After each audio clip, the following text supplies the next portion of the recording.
Good afternoon বন্ধুরা। আমি একটু বাইরে গিয়েছিলাম, কিন্তু আমার রান্না বান্না সারা। এই যে দেখো কি রান্না করেছি। আজকে শনিবার, দুপুরের মেনু আজকে পুরো নিরামিষ।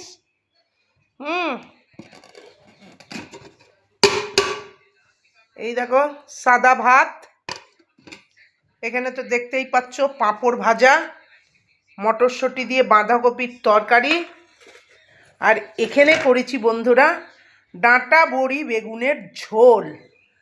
আজকে নিজের হাতে তৈরি করা ঘরে দেওয়া বড়ি, আমি তো খাই, আবার বড়ি দিয়েছিলাম শেষ হয়ে গিয়েছে, সেই বড়ি দিয়ে, নতুন বড়ি দিয়ে আজকে ডাঁটার ঝোল করলাম। ডাঁটার ঝোলে বড়ি দিয়ে খেতে খুব ভালো লাগে নিরামিষের দিনে। আমার হচ্ছে এই আজকে দুপুরের মেনু। আজকে দুপুরের মেনুটা ভালো লাগলে কমেন্ট করে জানিও, একটা লাইক করে দিই, একটা সাবস্ক্রাইব করো। ডেলিকার একই কথা মনে মনে করেই দিই আমি, মনে লাগে ব্যথা। এখন ডাকি বাই, আসবো আবার খাবার সময়।